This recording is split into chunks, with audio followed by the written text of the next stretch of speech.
Kamtan mo man ang mundo, kanyang yaman. Maging palasyo man ang iyong tahanan. Makamit mo man ang lahat ng bagay sa sanlibutan. Buong buhay mo ay walang kabuluhan. Hanggang di mo nadarama ang palad ng Diyos Ama, di mo mararanasan ang walang hanggang pag-ibig niya. Hanggang di mo mababati ang daan tungo sa langit, di mo madadama ang kanyang pag-ibig.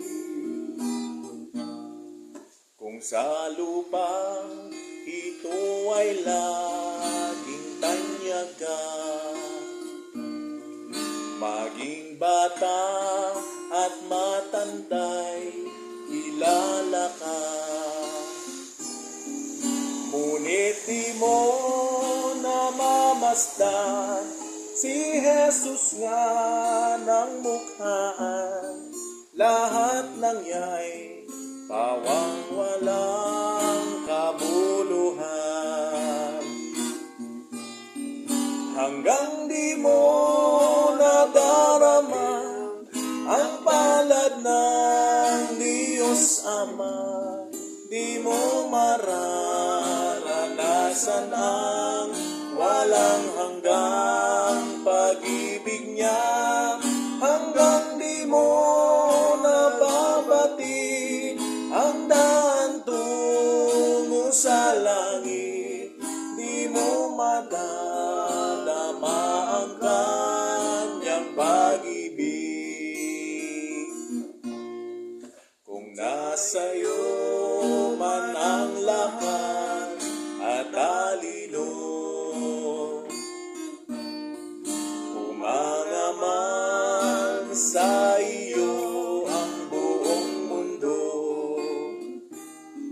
kulang naman sa pagbasa ng banal na kasulatan, wala pa rin halaga ang karunungan.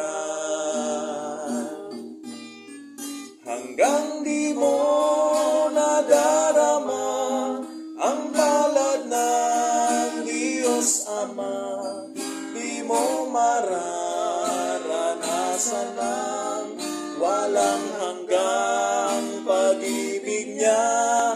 Hanggang di mo nababatid ang tungo sa langit, di mo madadama ang kanyang pag-ibig.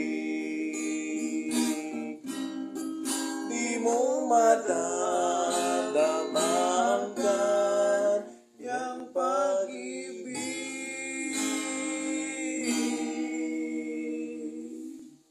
Tama ba?